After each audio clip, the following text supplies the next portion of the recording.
Boa noite, pessoal. Desculpa a demora que eu estava compartilhando aqui o link do Facebook da casa para os grupos do WhatsApp.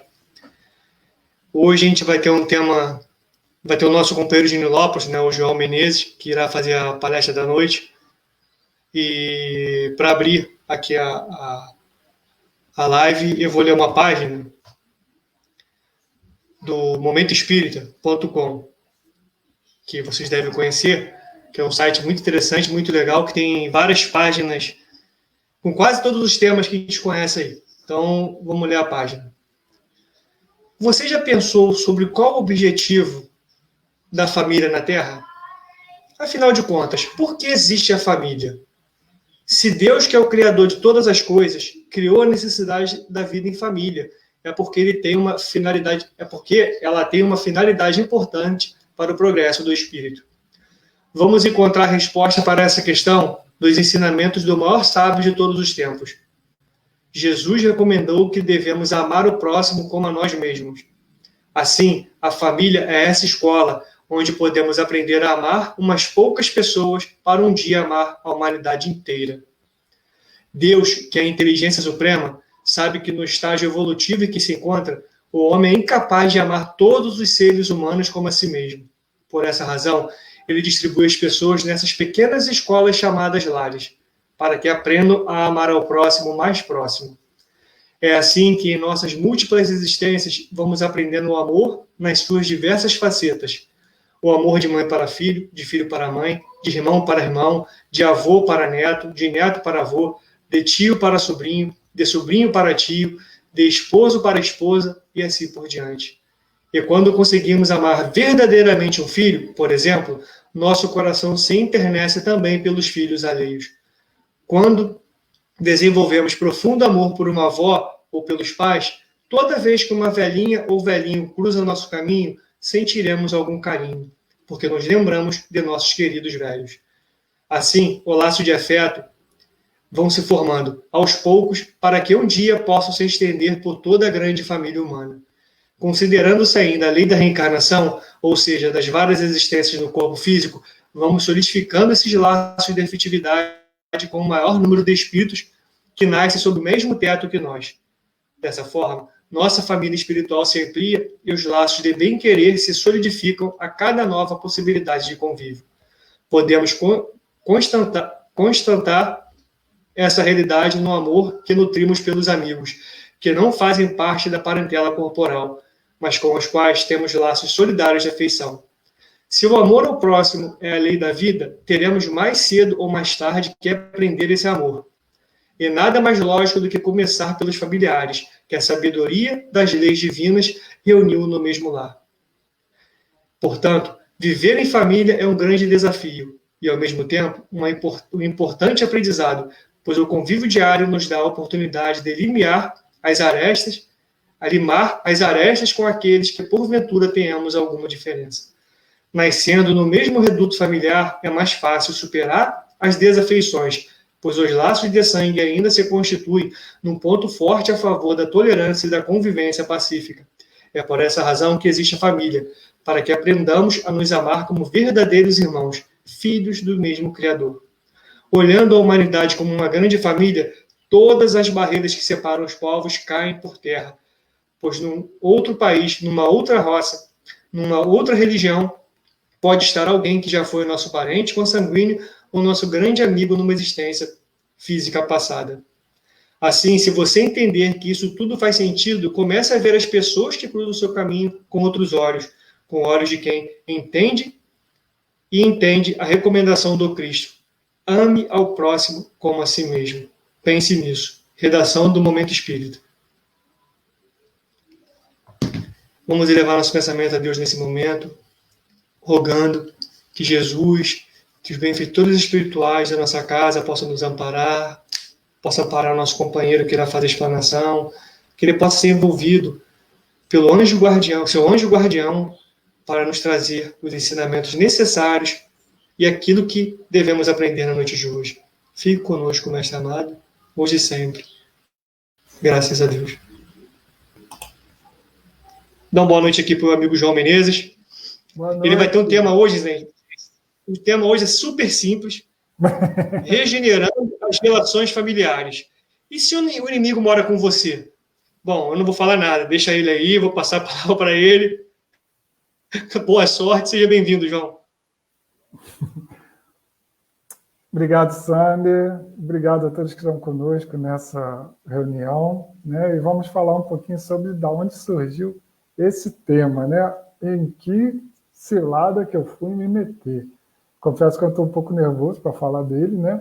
E como é que surgiu esse tema, né? O Sander me convidou, tem mais ou menos uma semana para falar, e eu não tinha nenhum tema em mente. Eu não queria falar sobre coisas que eu já tinha falado, porque eu acho que isso acaba deixando a nossa mente preguiçosa, né? É bom a gente pegar temas diferentes para a gente poder desenvolver, estudar, né? Obrigar a nossa mente a estudar uma coisa nova, né? E aí eu fiquei pensando, levei quase uma semana e não me vinha nenhum tema na mente. Aí o que eu fiz?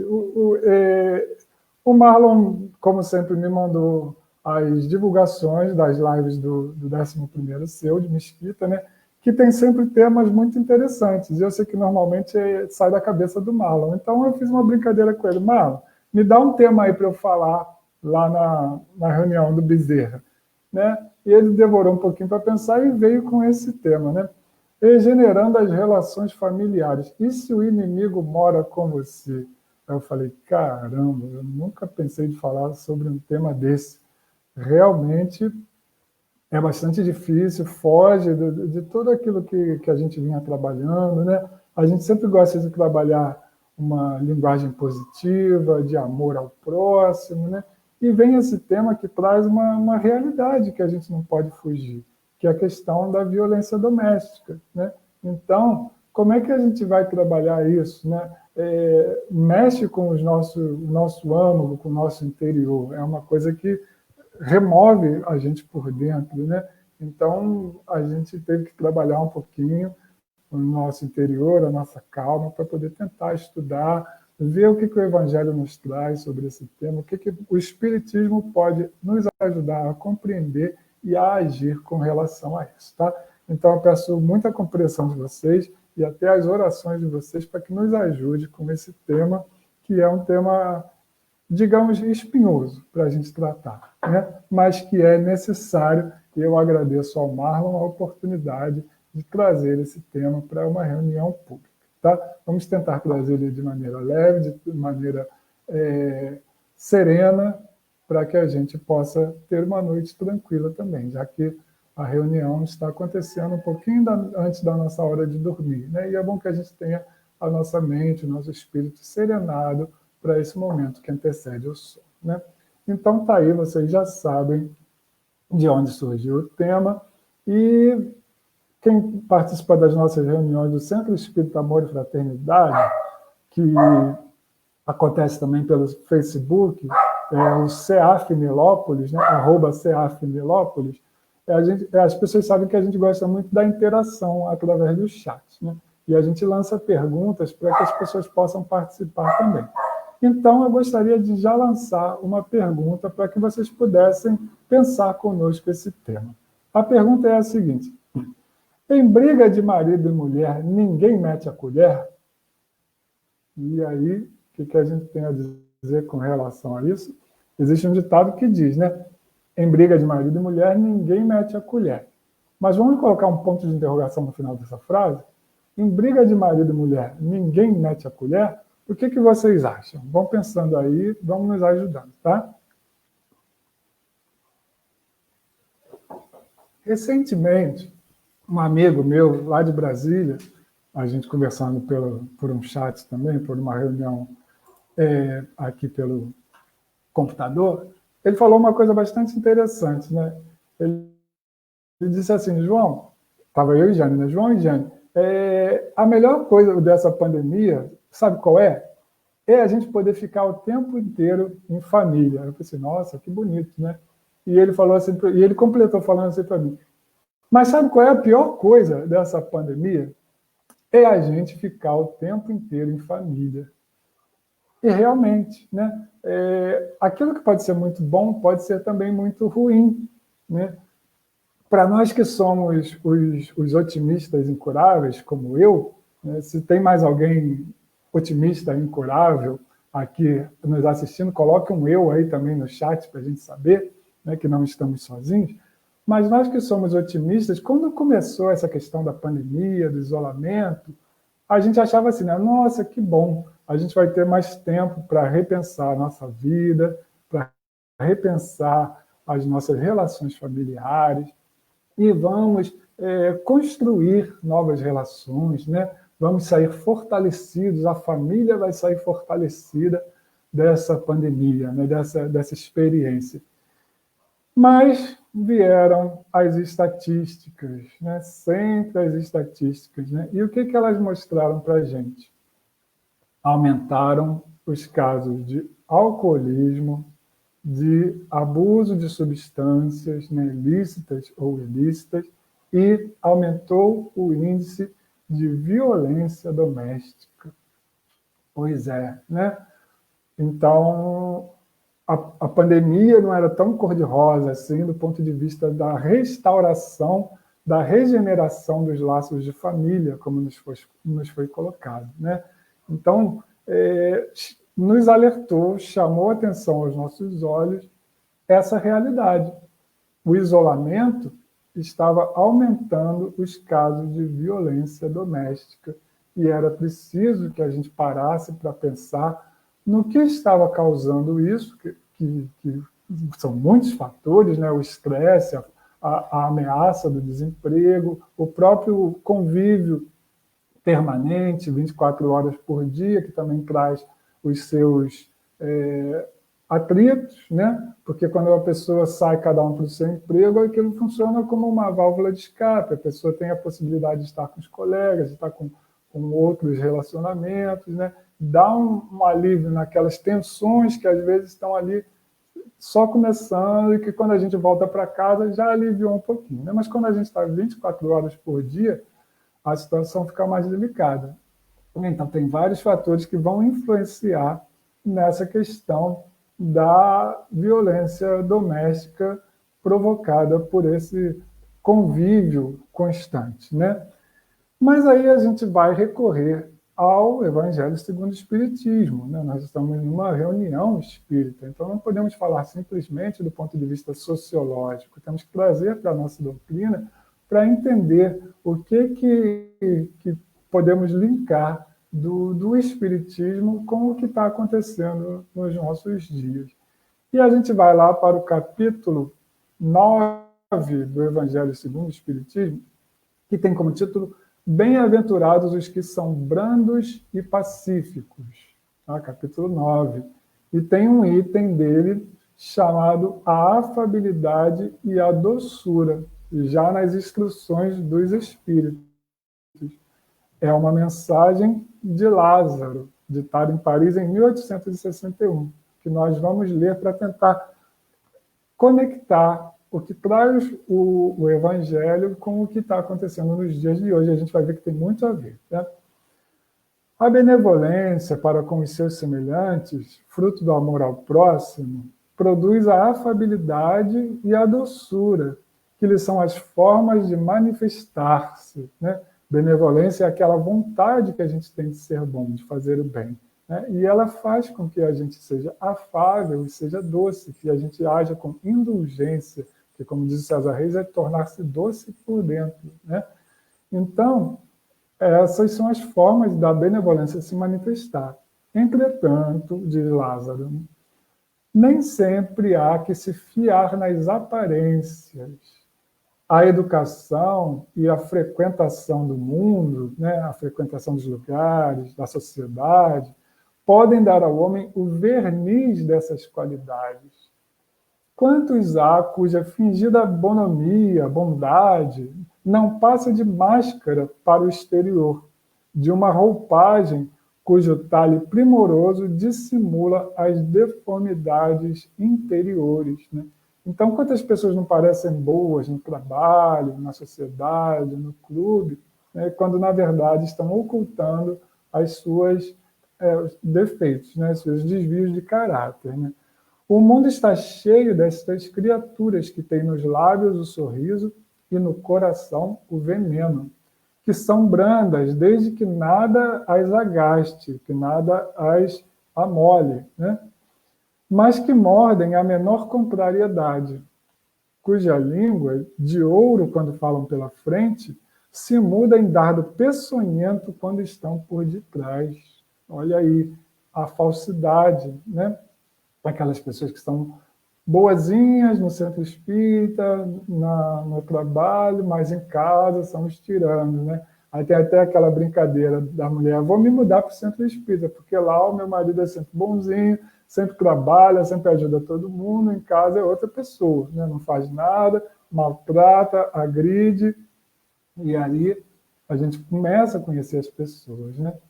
E continua Lázaro, a essa classe também pertencem esses homens de interior benigno que, tiranos domésticos, fazem que suas famílias e seus subordinados lhes sofram o peso do orgulho e do despotismo.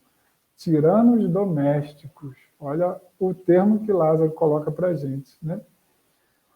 Como a quererem desforrar-se do constrangimento que fora da casa se impõe a si mesmo, ou seja, aquele constrangimento de não poder ser quem eles realmente são, de não poder andar sem máscara. A gente está nessa fase que a gente só pode andar na rua de máscara, né?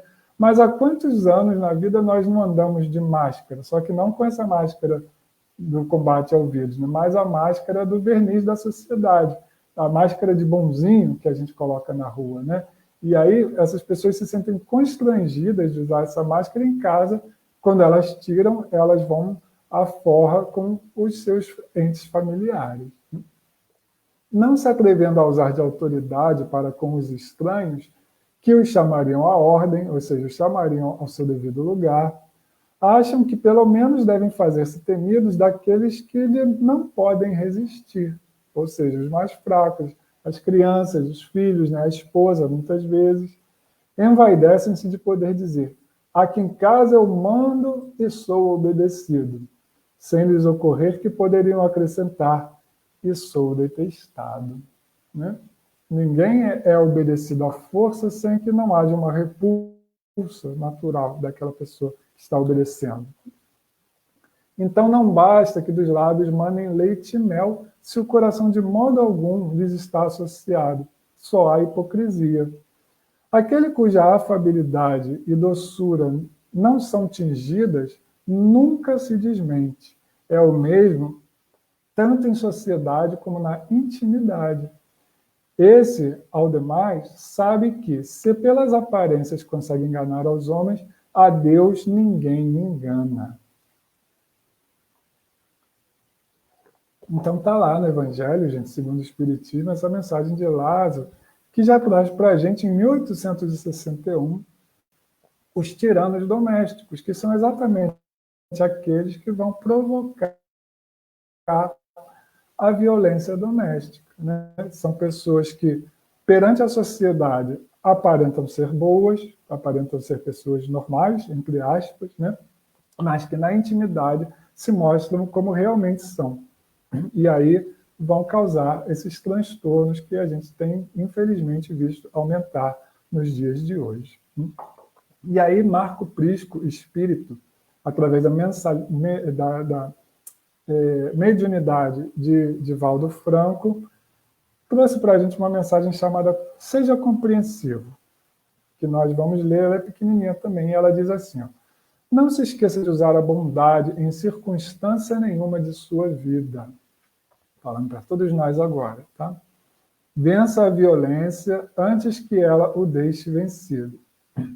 Sorria ante o ofensor e esqueça-lhe a ofensa. Daqui a pouquinho a gente vai comentar sobre isso, tá, gente? Mas prestem atenção no que ele está falando. Sorria ante o ofensor e esqueça-lhe a ofensa. Revidar mal por mal, a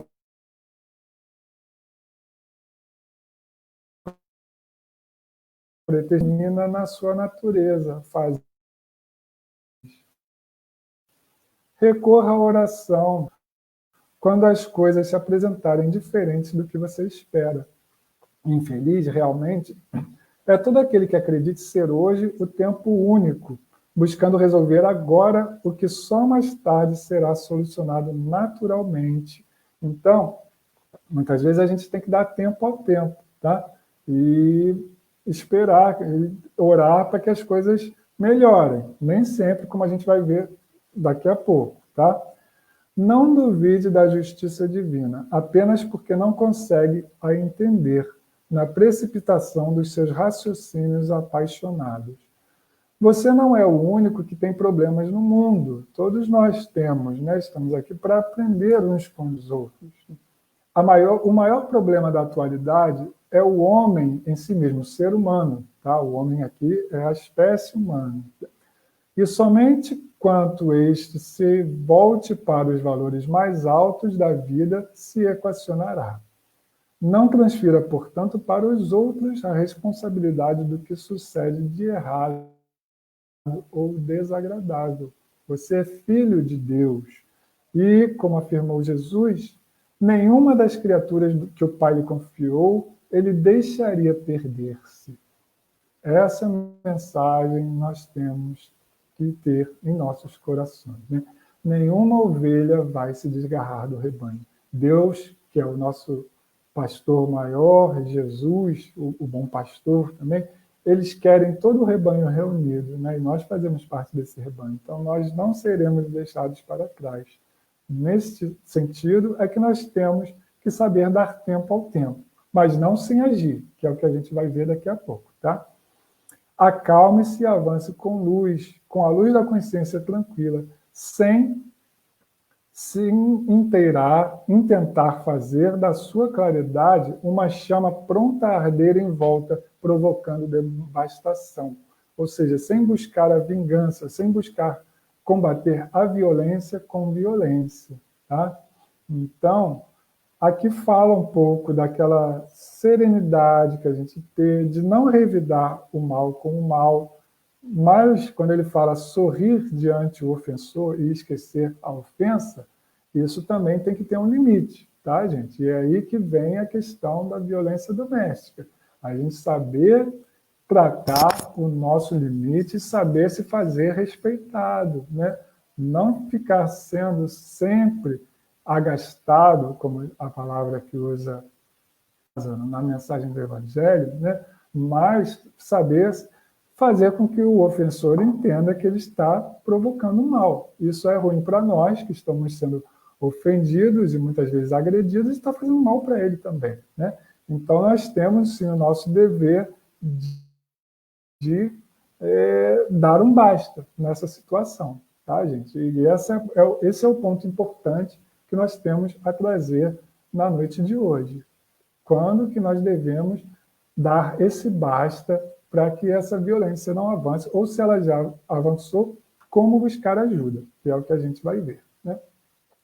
Antes de chegar lá, ainda no embasamento espírita, nós temos no capítulo 5 do Evangelho, que trata, tem como título Bem-aventurados os aflitos, ele trata das causas atuais e das causas anteriores das aflições. Né?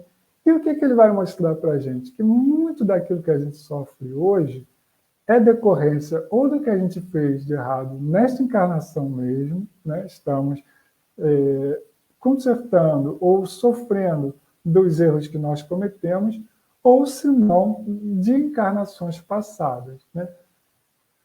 Muitas vezes, então, somos nós a causa dessas aflições. E aí, nessas aflições, a gente inclui a violência doméstica sofrida, tá? Nós somos essa causa pelo que fizemos no passado. Mas será que nós somos sempre os responsáveis? É uma coisa que a gente tem que pensar também, né? Será que tudo que nós sofremos hoje é fruto de alguma coisa que nós fizemos de errado no passado? Se fosse dessa forma, tudo que Jesus passou de sofrimento teria sido fruto de alguma coisa errada que ele fez, mesmo que numa encarnação anterior? Não, né? Senão não haveria livre-arbítrio da parte de ninguém, porque todo aquele que nos agredisse estaria cumprindo um desígnio de Deus, ou seja, ele está cumprindo a ordem de Deus de nos agredir para nos punir sobre uma coisa que nós fizemos. Não, isso vai contra o princípio do livre-arbítrio.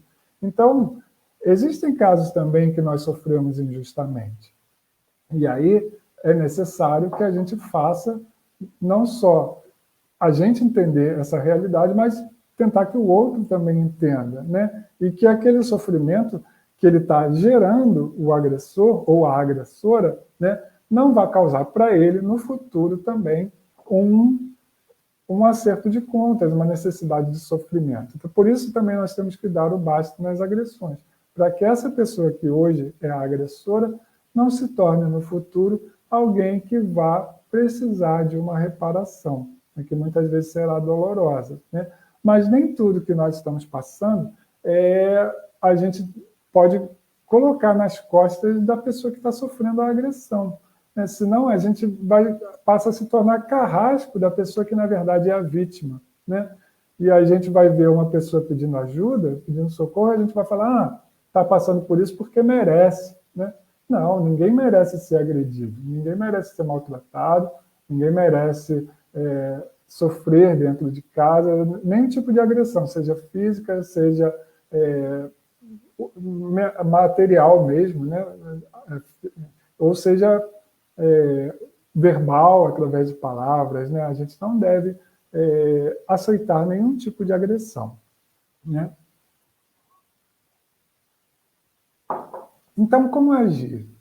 Né? Nós já sabemos que ninguém merece agressão, né? Não existe alguém que encarnou para nos fazer mal só porque nós fizemos mal no passado, porque senão essa pessoa não seria um agressor, mas um missionário, né? Não faz sentido alguém receber como missão fazer o mal, né?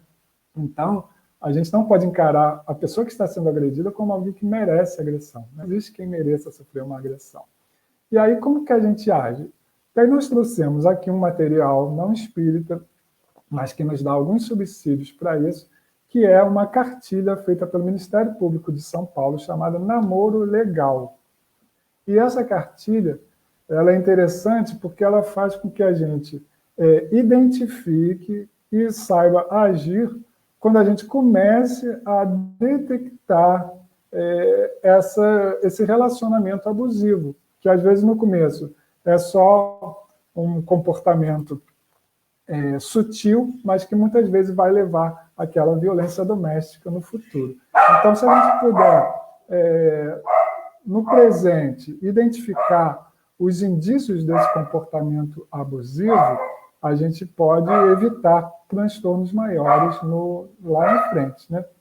Então, essa cartilha vai trazer para a gente 7 dicas importantes para conhecer esse comportamento, que muitas vezes não é equilibrado, né, mas já demonstra um certo desequilíbrio, que é o relacionamento abusivo. Vamos às dicas. Tá? Dica número 1. Confie na atitude, não nas palavras. Muitas vezes o namorado, no começo do namoro, ou a namorada, né, isso aqui serve para ambos os sexos, né? Normalmente a gente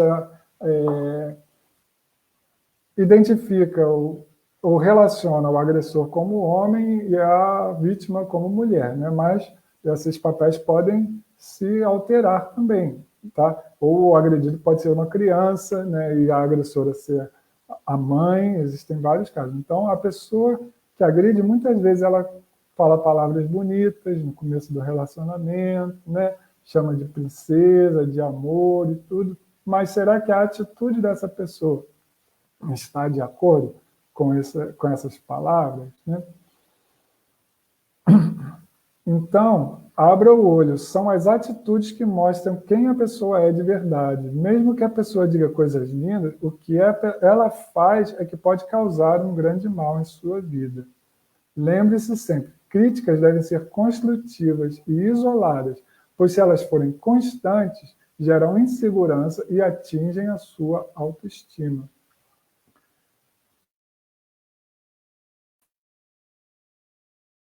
Tá? Então, essa é a primeira dica. Vamos ficar de olho nas atitudes da pessoa e não naquilo que ela fala. Né? Dica número 2. Seu espaço é só seu. O que quer dizer se seu espaço é só seu?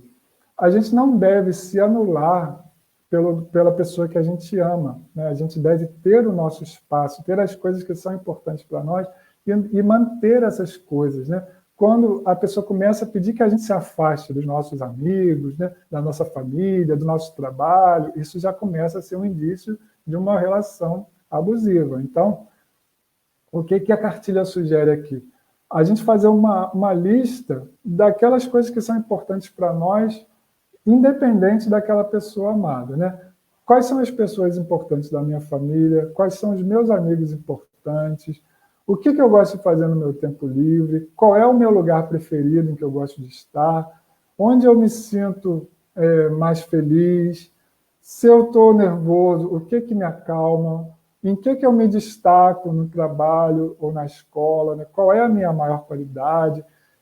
Escreva essas listas e deixe num lugar visível, né? Porque se você perceber que está se afastando de qualquer uma dessas características, dessas coisas que você gosta, é porque você está deixando de ser você mesmo para ser o que a outra pessoa quer que você seja, né? Então, isso é um relacionamento que não está indo pelo caminho correto, né? A dica 3, ela tem aqui, entre aspas, né, o código da boa namorada. Não existe essa boa namorada, ou aquilo que a pessoa deve fazer para ser a pessoa perfeita, né? Como é que a pessoa deve se vestir, né? O que ela deve falar. Quando a pessoa começa a controlar demais o outro e querer que o outro se molde a si, então esse comportamento também não está legal, né? Então não troque de roupas porque seu namorado pediu, não deixe de frequentar os lugares que ele não gosta, não coloque seu namorado em um pedestal. Ele faz parte da sua vida, mas ele não é a sua vida, né? Então, tem várias outras dicas, outras coisas dentro dessa dica número 3, que continuar sendo a pessoa que você é, tá? E a dica número 4, que ela é muito importante, que é a chave da sua vida. Eu achei essa aqui até talvez a mais importante de tudo, que é você não abrir mão do seu poder de decisão e da sua independência. Porque muitas vezes o que leva a pessoa a manter uma relação onde ela é agredida é a dependência, principalmente a dependência financeira, né?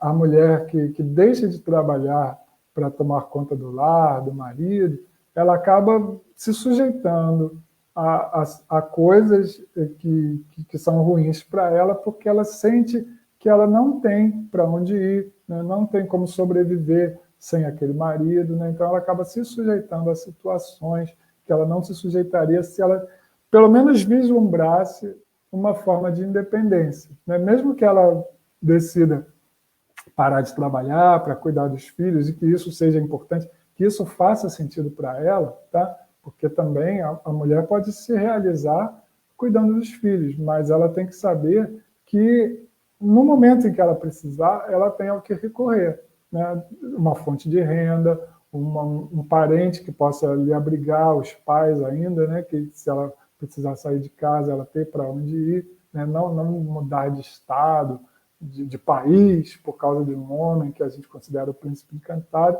porque isso pode causar esse tipo de dependência, né? Que é a dependência de não ter outra escolha, a não ser continuar naquele relacionamento. Então, vamos manter a chave da nossa vida bem guardada na nossa gaveta, para que a gente possa ter essas condições de assumir as rédeas da nossa vida no futuro, né? A dica número 5 é não vá morar na Lua, ou seja, não viver um mundo irreal daquela fantasia de que tudo é perfeito, né? Manter os nossos pés no chão. Depois vem uma outra dica, a número 6, que é saia dessa montanha-russa de emoções, ou seja, aquele parceiro ou parceira que um momento nos elogia, faz tudo de bom para a gente, no outro nos agride, nos coloca para baixo, depois vem pedindo desculpa de novo, ou aquela pessoa que um momento bebe, aí depois volta para casa e diz que isso não vai mais acontecer, que ela não vai mais beber. Ou seja, sair dessa montanha-russa, evitar esse tipo de coisa, né? Se a pessoa tem esses altos e baixos constantes, ela precisa também de tratamento, né? de apoio, de segurança. Então, vamos tentar ajudar essa pessoa, mas vamos colocar um pé atrás para ver se isso não vai nos prejudicar. Então, prestem atenção nessas duas perguntinhas, né? Que outras pessoas podem fazer, né? As pessoas dizem para você, em tom de preocupação, que você está diferente depois que começou esse relacionamento. Se você está diferente, é porque você está deixando de ser você mesmo, né? Você já teve medo da sua parceira ou do seu parceiro alguma vez? Se sim, a gente começa a colocar preocupação nesse relacionamento, né? E a dica número 7, a última dessa cartilha, é que nenhuma fera vira príncipe encantado só com o amor do parceiro. Ou seja, em outras palavras, né? Ninguém muda outra pessoa, né? Só com o nosso amor. A gente sabe que a gente pode influenciar as outras pessoas, mas até determinado ponto, né? Nem sempre a gente vai conseguir mudar. Não adianta a gente pensar, depois que ele casar, ele muda. Não vai mudar, né? Se ele já demonstra relações desequilibradas antes do casamento, não vai ser com o casamento que a pessoa vai mudar, não vai ser com os filhos que a pessoa vai mudar, né? Então, a gente tem que identificar esses comportamentos e ver se vale a pena continuar ou não com esse relacionamento, tá?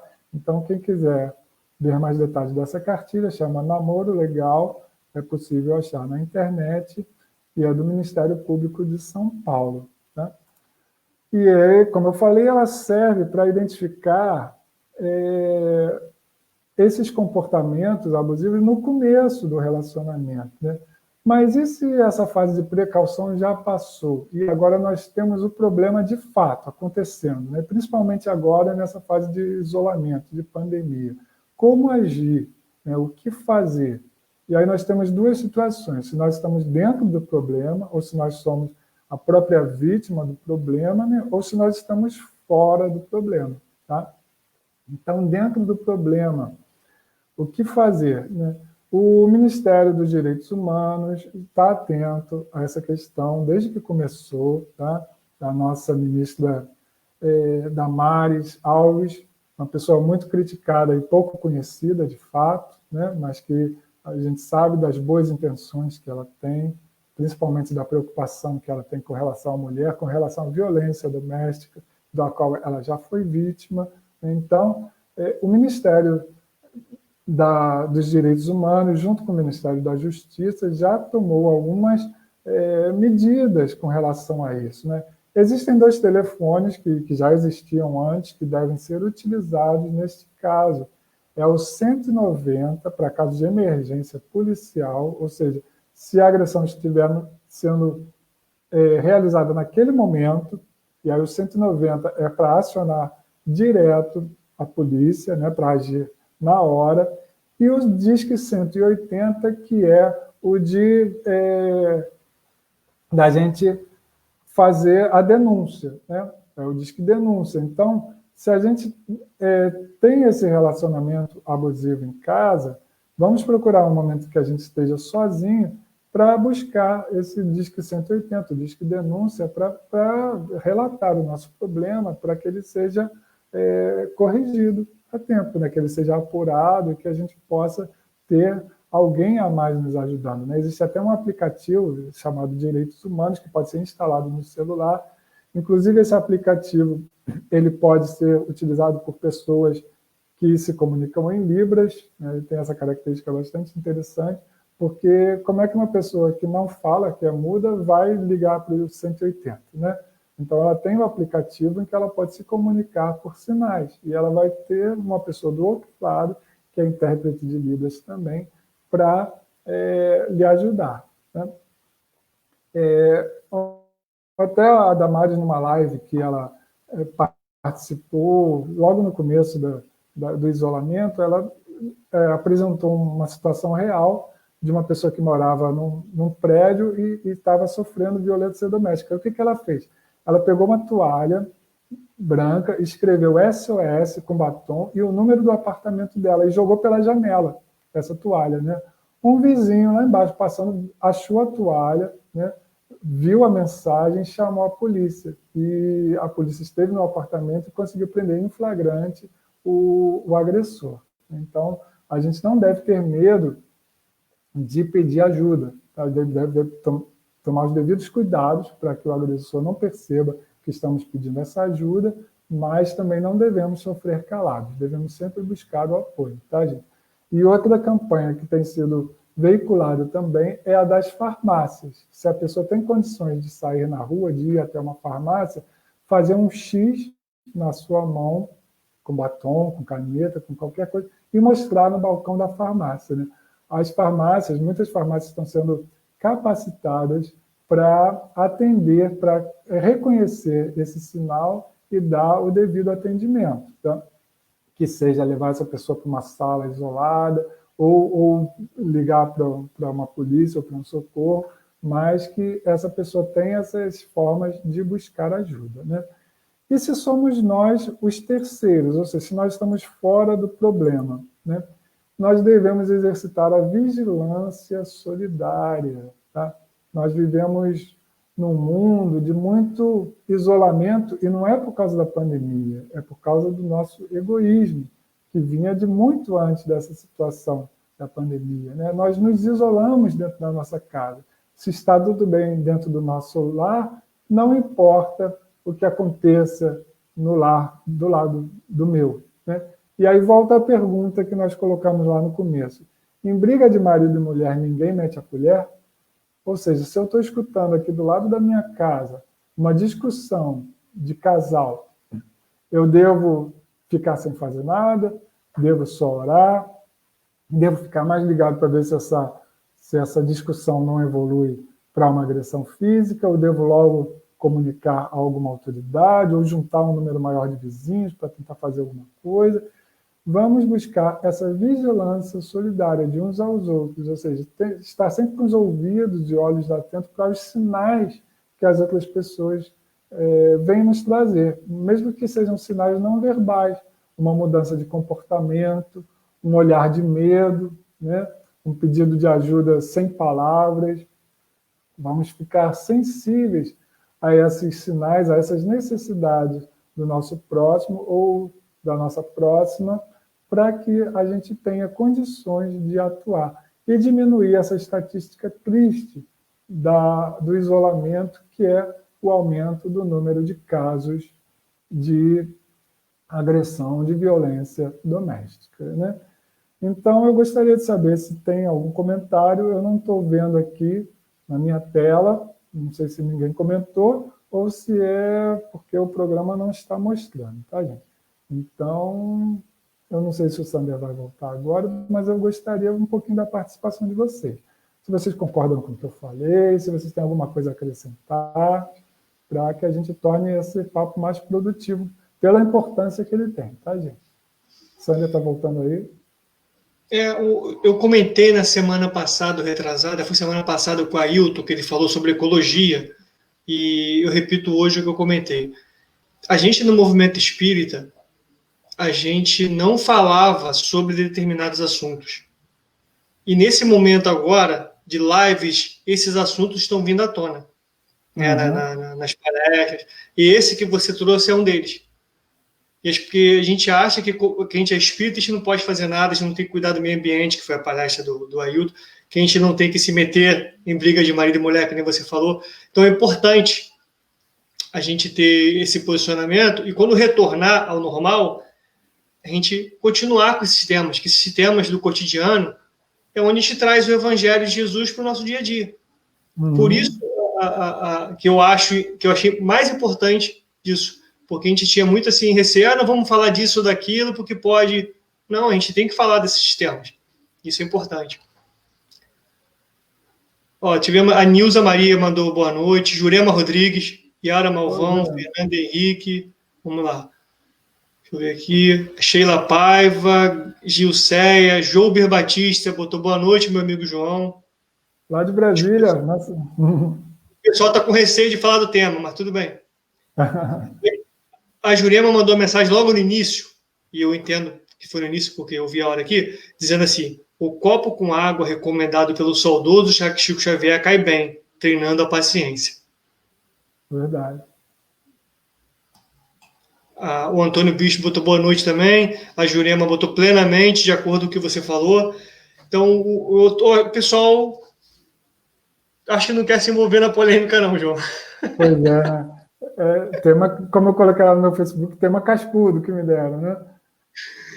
E outra coisa que vem acontecendo ultimamente, no movimento religioso, no movimento espírita também, é essa politização dos temas. As pessoas acharem que o tema é de um lado e de outro, quando na verdade é o tema de Jesus, né? É o tema de cristão. E as pessoas às vezes ficam com receio, talvez, de comentar por isso. Eu já percebi isso nos grupos de WhatsApp. Não vou comentar não, porque vão achar que eu sou desse lado, daquele, e fica nessa situação meio delicada, né? Você sabe disso, que você tem lá a situação do Brasil sem aborto, que você e a Jane estão à frente, você sabe como é que funciona essa situação. Aí, João, depois, se você quiser lá nos comentários, eu vou colocar o material, o link, o telefone, os telefones que você deu aí, que é importante, que às vezes a pessoa está passando por isso e não quer comentar aqui. Ou conhece alguém e está com receio. Entendeu? Aí, de repente... a Evelyn colocou aqui, a Evelyn Lopes. Ótima, vou botar aqui para o pessoal ver. Ótima palestra. Bom saber sobre essa cartilha. Eu também não sabia dessa cartilha. É um outro detalhe também interessante.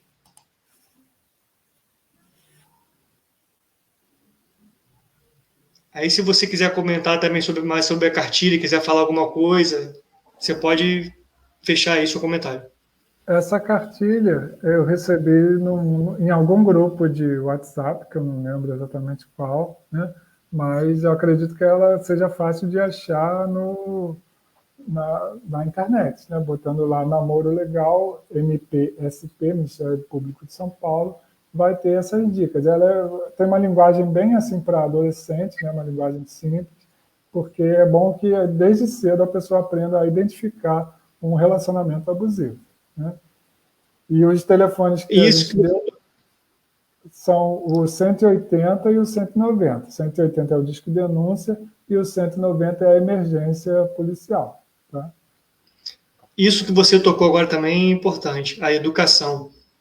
É desde cedo que a gente tem que ensinar as crianças a toda essa situação de tantos meninos de que não deva fazer e as meninas de como deva se posicionar em relação àquilo. Isso é importante. As pessoas, infelizmente, não se ligaram ainda que começa lá no berço. Na verdade, para a gente que é espírita, né, começa antes do berço.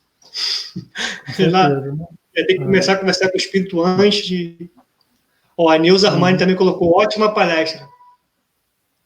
Eu, particularmente, gostei muito. Estou vendo aqui que o pessoal gostou muito também. É porque o pessoal está meio assim por causa do tema mesmo. Eu já percebi isso. E volto a dizer, ou digo que eu não tinha falado, né? Eu não sou nenhum especialista nesse tema, tá, gente? Nunca tinha pensado em falar sobre ele. Talvez fosse um tema para o Júlio, que é da área de segurança pública, né? Tivesse mais informações para trazer. Mas o pouco que deu para a gente estudar é isso que a gente trouxe.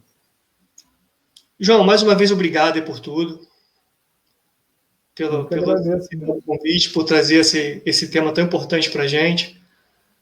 E assim que tiver oportunidade, quando voltar presencial, se der, você vai lá no Bezerra para a gente poder se abraçar, confraternizar com o pessoal fisicamente, que é mais caloroso, né? Melhor. Com certeza, vamos sim. Valeu, João, obrigado. Um abraço a todos aí que nos acompanharam.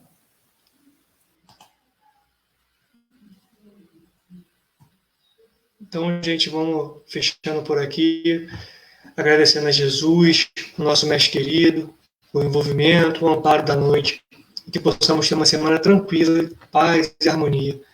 Que Jesus nos abençoe, hoje e sempre. Graças a Deus.